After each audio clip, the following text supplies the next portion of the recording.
CM Siddaramaiah ರಾಜೀನಾಮೆಗೆ ಎದುರಾಯ್ತಾ ವಿಘ್ನ ಅನ್ನೋದು ಪ್ರಶ್ನೆ. ರಾಜೀನಾಮೆ ನೀಡುವ ಟೈಮ್ ಬಗ್ಗೆ ಇನ್ನೂ ಕೂಡ ಕ್ಲಾರಿಟಿ ಇಲ್ವಂತೆ. ನಿನ್ನೆ ತನಕ 10:30 ಅಂತಿದ್ರು ಬೆಳಿಗ್ಗೆ, ಬಟ್ ಈಗ ಮಧ್ಯಾಹ್ನ ಅಂತಿದ್ದಾರೆ. ಮಧ್ಯಾಹ್ನ 3:30ಕ್ಕೆ ರಾಜ್ಯಪಾಲರ ಭೇಟಿಗೆ ಸಮಯ ಕೇಳಿದ್ದಾರೆ ಸಿಎಂ ಸಿದ್ದರಾಮಯ್ಯ ಅನ್ನೋದ್ರ ಡೀಟೇಲ್ಸ್ ಸದ್ಯ ಸಿಗ್ತಾ ಇದೆ.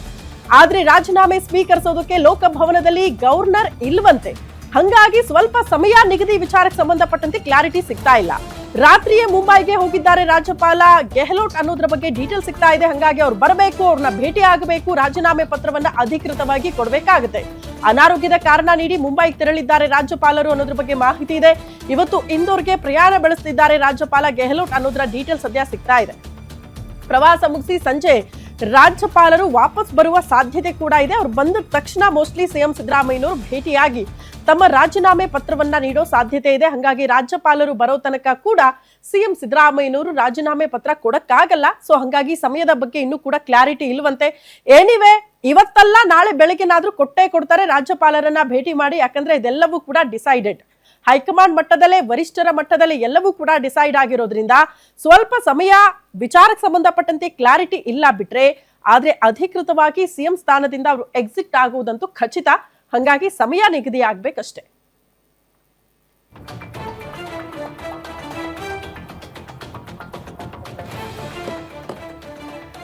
ನಾನು ಆಗ್ಲೇ ಹೇಳ್ತಾ ಇದ್ದೆ, ಸಿದ್ದರಾಮಯ್ಯನವರ ರಾಜಕೀಯ ಹಿಸ್ಟ್ರಿಯನ್ನ ಗಮನಿಸಿದಾಗ ಬಹುತೇಕರು ನಿನ್ನೆ ಅವರ ಅಭಿಮಾನಿಗಳು ಕಣ್ಣೀರ್ ಹಾಕಿದ್ದನ್ನ ನೋಡಿದ್ವಿ. ಸಿದ್ದರಾಮಯ್ಯನವ್ರನ್ನ ನೋಡಕ್ಕಾಗ್ತಾ ಇಲ್ಲ ಅಂತ ಭಾವುಕರಾಗಿದ್ದನ್ನ ನೋಡಿದ್ವಿ. ಬಟ್ ಅನೇಕ ಹಿಸ್ಟ್ರಿಗಳು, ಇತಿಹಾಸದ ಪುಟದಲ್ಲಿ ಸಿದ್ದರಾಮಯ್ಯನವರ ರಾಜಕೀಯ ಜೀವನದ ವಿಚಾರಕ್ಕೆ ಸಂಬಂಧಪಟ್ಟಂತೆ ಪುಟಗಳಲ್ಲಿ ಅಚ್ಚಳಿಯದೆ ಉಳಿಯುವಂತಹ ಸಾಧನೆಗಳಿದೆ, ದಾಖಲೆಗಳಿದೆ. ಹಂಗಾಗಿ ಒಬ್ಬ ರಾಜಕಾರಣಿ ಇದಕ್ಕಿಂತ ಇನ್ನೇನು ಹೆಚ್ಚನ್ನ ನಿರೀಕ್ಷೆ ಮಾಡೋದಕ್ಕೆ ಸಾಧ್ಯ ಅನ್ನೋದನ್ನ ನಾವು ಅರ್ಥ ಮಾಡ್ಕೊಳ್ಬೇಕು. ಎನಿವೆ, ಪಕ್ಷಕ್ಕಾಗಿ ದುಡಿದವರು ಡಿ.ಕೆ. ಶಿವಕುಮಾರ್, ಪಕ್ಷ ನಿಷ್ಠೆ ತೋರಿದವರು. ಹಂಗಾಗಿ ಅವರಿಗೆ ಸಿಎಂ ಸ್ಥಾನ ಸಿಗೋದ್ರಲ್ಲಿ ಯಾವುದೇ ರೀತಿಯ ಅಸಮಾಧಾನ ಯಾರಿಗೂ ಇದ್ದಂತ ಕಾಣಿಸ್ತಾ ಇಲ್ಲ.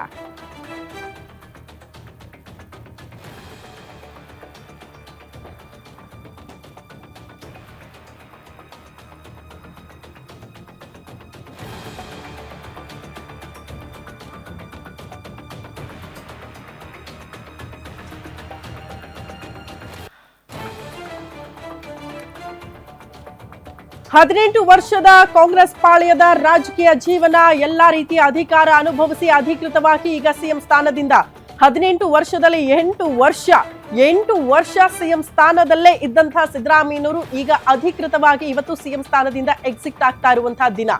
ಬೇರೆ ಬೇರೆ ರೀತಿಯ ಚರ್ಚೆಗಳು ಕೂಡ ಆಗ್ತಾ ಇದೆ ಇದರ ಮಧ್ಯದಲ್ಲಿ. ಬಟ್ ಎನಿವೆ, ವರಿಷ್ಠರು ಅಂದ್ರೆ ಇನ್ಫ್ಯಾಕ್ಟ್ ಹೈಕಮಾಂಡ್ ಹೇಳಿದ್ರೆ ಎಲ್ಲವೂ ಅಂತಿಮ, ಅದಕ್ಕೆ ನಾನು ಗೌರವ ಕೊಡ್ತೀನಿ ಅಂತ ಸಿದ್ದರಾಮಯ್ಯ ಹೇಳಿದ್ರು. ಅದಕ್ಕೆ ಬದ್ಧರಾಗಿದ್ದಾರೆ ಅನ್ನೋದನ್ನ ನಾವು ಗಮನಿಸಬೇಕಾಗುತ್ತೆ.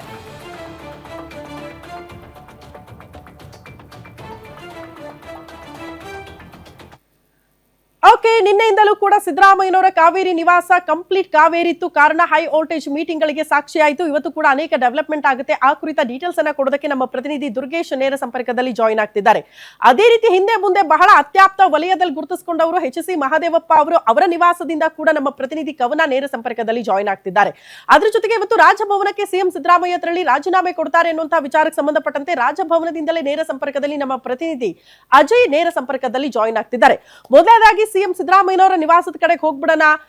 ದುರ್ಗೇಶ್, ಸಿದ್ದರಾಮಯ್ಯನವರ ನಿವಾಸ ನಿನ್ನೆಯಿಂದಲೂ ಕೂಡ ಸೆಂಟರ್ ಆಫ್ ಅಟ್ರಾಕ್ಷನ್ ಆಗಿತ್ತು, ಪವರ್ ಹೌಸ್ ಆಗಿ ಮಾರ್ಪಾಡಾಗಿತ್ತು. ಕಾರಣ ಅವರ ಆಪ್ತರ ಆಗಮನ, ಬ್ಯಾಕ್ ಟು ಬ್ಯಾಕ್ ಸಭೆಗಳು, ಇದೆಲ್ಲ ಕೂಡ ಆಗಿದ್ದನ್ನ ಗಮನಿಸಿದ್ವಿ. ಇವತ್ತು ಕೊನೆಯ ದಿನ ಸಿಎಂ ಸ್ಥಾನದಲ್ಲಿ ಇರ್ತಾ ಇರೋದು ಸಿದ್ದರಾಮಯ್ಯನವರು. ಇವತ್ತು ಏನ್ ಬೆಳವಣಿಗೆ ಆಗ್ತಾ ಇದೆ ಅವ್ರ ನಿವಾಸದ ಬಳಿ ಅಂತ?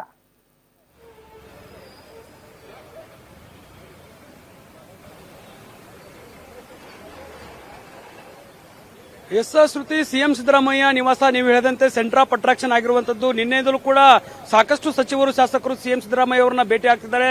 ಸಿಎಂ ಸಿದ್ದರಾಮಯ್ಯ ಅವರು ನೀವು ರಾಜೀನಾಮೆ ಕೊಡೋದು ಬೇಡ, ಹೈಕಮಾಂಡ್ ನಾಯಕರ ಜೊತೆಗೆ ನಾವು ಮನವಿಯನ್ನು ಮಾಡ್ತೇವೆ ಮತ್ತು ಪತ್ರ ಸಂಗ್ರಹ ಮಾಡುವ ಮೂಲಕ, ಅಭಿಪ್ರಾಯ ಸಂಗ್ರಹ ಮಾಡುವ ಮೂಲಕ ಒಂದಿಷ್ಟು ಕಾಲಾವಕಾಶವನ್ನ ಕೇಳೋಣ ಅನ್ನುವಂತ ಮಾತುಗಳನ್ನ ಹೇಳ್ತಿದ್ದಾರೆ. ಆದ್ರೆ ಸಿಎಂ ಸಿದ್ದರಾಮಯ್ಯ ಸುತಾರಾಮ್ ಇದಕ್ಕೆ ಒಪ್ತಾ ಇಲ್ಲ. ನನಗೆ ಹೈಕಮಾಂಡ್ ನಾಯಕರು ಸೂಚನೆ ಕೊಟ್ಟಿದ್ದಾರೆ, ನಾನು ರಾಜೀನಾಮೆ ನೀಡೋದಕ್ಕೆ ಸಿದ್ಧನಾಗಿದ್ದೇನೆ, ಯಾವುದೇ ರೀತಿಯಲ್ಲಿ ಇದಕ್ಕೆ ಯಾರು ಕೂಡ ವಿರೋಧವನ್ನು ವ್ಯಕ್ತಪಡಿಸೋದು ಬೇಡ ಮತ್ತು ಹೈಕಮಾಂಡ್ ನಾಯಕರು ಇದೆಲ್ಲವನ್ನೂ ಕೂಡ ಗಮನಿಸ್ತಾ ಇದ್ದಾರೆ, ಯಾರಿಗೂ ಕೂಡ ಆತಂಕ ಬೇಡ ಅನ್ನುವಂತ ಮಾತುಗಳನ್ನ ಸಿಎಂ ಸಿದ್ದರಾಮಯ್ಯ ಅವರು ಹೇಳಿರುವಂತದ್ದು. ಇವತ್ತು ಬೆಳಗ್ಗೆ 9 ಗಂಟೆಗೆ ಏನು ಬ್ರೇಕ್ಫಾಸ್ಟ್ ಮೀಟಿಂಗ್ ಆಗುವಂತದ್ದು. ಆ ಒಂದು ಮೀಟಿಂಗ್ ನಲ್ಲಿ CM Siddaramaiah, CM D K Shivakumar ಮತ್ತು ಎಲ್ಲ ಸಚಿವ ಸಂಪುಟ ಸದಸ್ಯರು ಸೇರುವಂತದ್ದು. ಹೀಗಾಗಿ ಸಚಿವ ಸಂಪುಟ ಸದಸ್ಯರ ಮುಂದೆ ಸಿಎಂ ಸಿದ್ದರಾಮಯ್ಯ ಈ ಒಂದು ಅಭಿಪ್ರಾಯವನ್ನು ಪ್ರಕಟ ಮಾಡುವ ಮೂಲಕ ರಾಜ್ಯ ಸುದ್ದಿಗೋಷ್ಠಿಯನ್ನು ನಡೆಸಿ ಆಮೇಲೆ ಲೋಕಭವನಕ್ಕೆ ತೆರಳಿ ರಾಜೀನಾಮೆ ನೀಡ್ತಾರೆ ಅನ್ನುವಂತ ಮಾಹಿತಿ ಇರುವಂತದ್ದು. ಆದರೆ ಸದ್ಯಕ್ಕೆ ರಾಜ್ಯಪಾಲರು ರಾಜ್ಯದಲ್ಲಿಲ್ಲ, ಇಂದೋರ್ಗೆ ತೆರಳಿದ್ದಾರೆ ಅನ್ನುವಂತ ಮಾಹಿತಿ ಇರೋದ್ರಿಂದ ಸಂಜೆವರೆಗೂ ಕೂಡ ಸಿಎಂ ಸಿದ್ದರಾಮಯ್ಯ ಕಾಯಬೇಕಾದ ಪರಿಸ್ಥಿತಿ ನಿರ್ಮಾಣ ಆಗ್ತಾ ಇದೆ. ಹೈಕಮಾಂಡ್ ನಾಯಕರು ಹೇಳಿದಂತೆ ರಾಜೀನಾಮೆಯನ್ನು ಕೊಡಲೇಬೇಕಾಗಿದೆ. ಆ ಒಂದು ರಾಜೀನಾಮೆ ಕೊಡೋದಕ್ಕೆ ರಾಜ್ಯಪಾಲರು ಬೇಕಾಗುತ್ತೆ. ಹೀಗಾಗಿ ರಾಜ್ಯಪಾಲರಿಗೋಸ್ಕರ ಕಾಯ್ತಾರ ಅಥವಾ ರಾಜ್ಯಪಾಲರ ಕಚೇರಿಗೆ ಹೋಗಿ ರಾಜೀನಾಮೆ ಪತ್ರವನ್ನು ಸಲ್ಲಿಸಿ ತಮ್ಮ ಒಂದು ವಿದಾಯವನ್ನ ಹೇಳ್ತಾರ ಅನ್ನುವಂಥದ್ದು ಇಲ್ಲಿ ಬಹಳ ಮುಖ್ಯ ಆಗ್ತಾ ಇದೆ. ಸಿಎಂ ಸಿದ್ದರಾಮಯ್ಯ ಅವರು ರಾಜೀನಾಮೆ ನೀಡಿದ್ರೆ ಮುಂದೇನು ಅನ್ನುವಂತ ಚರ್ಚೆ ಆಗ್ತಾ ಇದೆ. ಡಿಸಿಎಂ ಡಿ ಕೆ ಶಿವಕುಮಾರ್ ಅವರ ಸಿಎಂ ಆಗಬೇಕನ್ನುವಂತ ಕನಸು ಈಡೇರುತ್ತಾ, ಜೊತೆಗೆ ಸಿಎಲ್ಪಿ ಸಭೆಯನ್ನ ಕರೆಯೋದು ಕೂಡ ಮುಖ್ಯ ಆಗುತ್ತೆ. ಹೀಗಾಗಿ ಇವತ್ತು ಸಿಎಂ ಸಿದ್ದರಾಮಯ್ಯ ರಾಜೀನಾಮೆಯನ್ನ ಘೋಷಣೆ ಮಾಡಿದ್ರೆ ನಾಳೆ ಸಿಎಲ್ಪಿ ಸಭೆ ನಡೆಯುತ್ತೆ. ಸಿಎಲ್ಪಿ ಸಭೆಯಲ್ಲಿ ಸಿಎಲ್ಪಿ ನಾಯಕರ ಆಯ್ಕೆ ಆಗುತ್ತೆ. DCM D K Shivakumar CLP ನಾಯಕರಾಗಿ ಆಯ್ಕೆ ಆದ ಬಳಿಕ DCM D K Shivakumar CM ಆಗುವುದು ಮತ್ತೆ ಪದಗ್ರಹಣ ಕಾರ್ಯಕ್ರಮಗಳು ಮುಂದುವರಿಯುವಂತದ್ದು. ಇದೆಲ್ಲವೂ ಕೂಡ ಪ್ರಕ್ರಿಯೆ. ಹೀಗಾಗಿ ಸಿಎಂ ಸಿದ್ದರಾಮಯ್ಯ ನಿವಾಸದಲ್ಲಿ ಸಚಿವರ ದಂಡೆ ಬರ್ತಾ ಇರುವಂತದ್ದು. ಇನ್ನೇನು ಕೆಲವೇ ಕ್ಷಣಗಳಲ್ಲಿ ಸಚಿವರು ಕೂಡ ಆಗಮಿಸಿ ಬ್ರೇಕ್ಫಾಸ್ಟ್ ಮೀಟಿಂಗ್ ನಲ್ಲಿ ಭಾಗಿಯಾಗ್ತಾರೆ. ಸಚಿವರು ಮತ್ತು CM Siddaramaiah, DCM D K Shivakumar ಅವರ ನಡುವೆ ಒಂದಿಷ್ಟು ಮಾತುಕತೆ ಆಗುತ್ತೆ. ಸಿಎಂ ಸಿದ್ದರಾಮಯ್ಯ ಸಚಿವರಿಗೆ ಇಲ್ಲಿಯವರೆಗೂ ಕೂಡ ಕೆಲಸ ಮಾಡಿದ್ದಕ್ಕೆ ಅಭಿನಂದನೆ ಸಲ್ಲಿಸುವಂತ ಕೆಲಸವನ್ನು ಮಾಡ್ತಾರೇನೋ ಮತ್ತು ಹೈಕಮಾಂಡ್ ನಾಯಕರ ಭೇಟಿಗೂ ಕೂಡ ಹೋಗ್ತೀನಿ ಅನ್ನೋ ಮಾತನ್ನ ಅವ್ರ ಮುಂದೆ ಹೇಳಬಹುದು. ಜೊತೆಗೆ ಹೈಕಮಾಂಡ್ ನಾಯಕರಿಗೆ ಭೇಟಿಯಾಗಿ ಇಷ್ಟು ದಿನ ಅಂದ್ರೆ 18 ವರ್ಷಗಳ ಕಾಲ ಸಿಎಂ ಸಿದ್ದರಾಮಯ್ಯ ರಾಜಕೀಯವಾಗಿ ಅದರಲ್ಲೂ ಕೂಡ ಕಾಂಗ್ರೆಸ್ನಲ್ಲಿ ಹೆಸರು ಮಾಡಿರುವಂತದ್ದು, 2 ಬಾರಿ ಮುಖ್ಯ ಮಂತ್ರಿಯಾಗಿ ಕೆಲಸವನ್ನು ಮಾಡಿರುವಂತದ್ದು. ಹೀಗಾಗಿ ರಾಜೀನಾಮೆ ನೀಡಿದ ಬಳಿಕ ಸಿಎಂ ಸಿದ್ದರಾಮಯ್ಯ ಹೈಕಮಾಂಡ್ ನಾಯಕರ ಭೇಟಿಗೂ ಮುಂದಾಗಬಹುದು. ಹೀಗಾಗಿ DCM D K Shivakumar CM ಆಗಬೇಕನ್ನುವಂತಹ ಒಂದು ಅಧಿಕಾರ ಸೂತ್ರ ಇತ್ತು. ಪವರ್ ಶೇರಿಂಗ್ ಫೈಟ್ ಕಳೆದ ಹಲವು ದಿನಗಳಿಂದ ನಡೀತಾ ಇತ್ತು. ಅದೆಲ್ಲದೂ ಕೂಡ ಬ್ರೇಕ್ ಹಾಕಿ CM Siddaramaiah DCM D K Shivakumar ಅವರಿಗೆ ಅವಕಾಶವನ್ನು ಮಾಡಿಕೊಡೋದಕ್ಕೆ ಮುಂದಾದ್ರೆ ಪರಮೇಶ್ವರ್ ಮತ್ತು ಸಿಎಂ ಆಪ್ತರಲ್ಲಿರುವಂತಹ ಸಚಿವರ ಆತಂಕ ಏನು ಅನ್ನೋದು ಕೂಡ ಮುಖ್ಯ ಆಗುತ್ತೆ. ಯಾಕಂದ್ರೆ ನೂತನವಾಗಿ ಸಚಿವ ಸಂಪುಟ ಪುನರಚನೆ ಆಗಬೇಕಾಗುತ್ತೆ. DCM D K Shivakumar cabinet ನಲ್ಲಿ ಯಾರೆಲ್ಲ ಇರ್ತಾರೆ ಮತ್ತು 4 ಡಿಸಿಎಂ ಹುದ್ದೆಗಳನ್ನ ಸೃಷ್ಟಿ ಮಾಡಬೇಕು ಅನ್ನುವಂತಹ ಸಿಎಂ ಸಿದ್ದರಾಮಯ್ಯ ಅವರ ಬೇಡಿಕೆಗೆ ಹೈಕಮಾಂಡ್ ನಾಯಕರು ಯಾವ ರೀತಿ ಸ್ಪಂದನೆ ಮಾಡ್ತಾರೆ ಮತ್ತು ಪ್ರಮುಖವಾಗಿ ಪರಮೇಶ್ವರ್, ಸತೀಶ್ ಜಾರಕಿಹೊಳಿ, ಮಹದೇವಪ್ಪ, ಜಮೀರ್ ಅಹಮದ್ ಖಾನ್ ಸೇರಿದಂತೆ ಹಲವಾರು ನಾಯಕರು ತಮ್ಮ ಒಂದು ಕ್ಯಾಬಿನೆಟ್ ನಲ್ಲಿ ಪೋರ್ಟ್ಫೋಲಿಯೋ ಯಾವುದು ಸಿಗುತ್ತೆ ಅನ್ನುವಂತ ಲೆಕ್ಕಾಚಾರದಲ್ಲಿದ್ದಾರೆ. ಸಿಎಂ ಸಿದ್ದರಾಮಯ್ಯ ಇದೆಲ್ಲವನ್ನೂ ಲೆಕ್ಕದಲ್ಲಿಟ್ಟುಕೊಂಡು ಒಂದಿಷ್ಟು ಬೇಡಿಕೆಗಳನ್ನ ಹೈಕಮಾಂಡ್ ನಾಯಕರ ಮುಂದೆ ಕೂಡ ಇಟ್ಟಿರುವಂತದ್ದು. ಹೀಗಾಗಿ ಈ ಒಂದು ಬ್ರೇಕ್ಫಾಸ್ಟ್ ಮೀಟಿಂಗ್ ನಲ್ಲಿ ಈ ಒಂದು ಮಹತ್ವದ ಚರ್ಚೆ ಆಗುತ್ತೆ. ಯಾರಿಗೆ ಅವಕಾಶ ಮಾಡಿಕೊಡಬೇಕು, ಯಾರಿಗೆ ಅವಕಾಶ ಮಾಡಿಕೊಡದೆ ಹಿರಿಯರಾಗಿರುವಂತವರಿಗೆ ಮತ್ತು ನಿಷ್ಕ್ರಿಯರಾಗಿರುವಂತವರಿಗೆ ಕೊಡಬೇಕನ್ನೋ ನಿಟ್ಟಿನಲ್ಲೂ ಕೂಡ ಚರ್ಚೆ ಆಗುತ್ತೆ.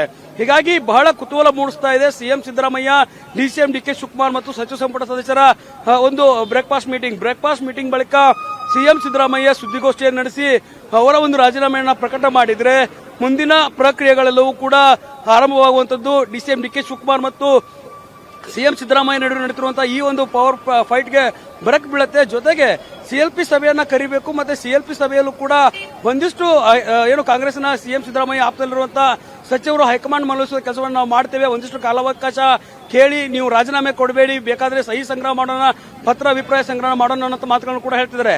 ಆದ್ರೆ ಯಾವುದೇ ಕಾರಣಕ್ಕೂ ಸಿದ್ದರಾಮಯ್ಯ ಒಪ್ಪದೇ ಇರೋದ್ರಿಂದ ಇವತ್ತು ಮಧ್ಯಾಹ್ನ ಅಥವಾ ಸಂಜೆವರೆಗೂ ಕೂಡ ರಾಜ್ಯಪಾಲರು ರಾಜ್ಯಕ್ಕೆ ಆಗಮಿಸಿದರೆ ರಾಜ್ಯಪಾಲರನ್ನು ಭೇಟಿಯಾಗಿ ರಾಜೀನಾಮೆ ನೀಡುವಂತದ್ದು ಬಹುತೇಕ ಫಿಕ್ಸ್ ಎನ್ನಲಾಗ್ತಾ ಇದೆ. ಶ್ರುತಿ.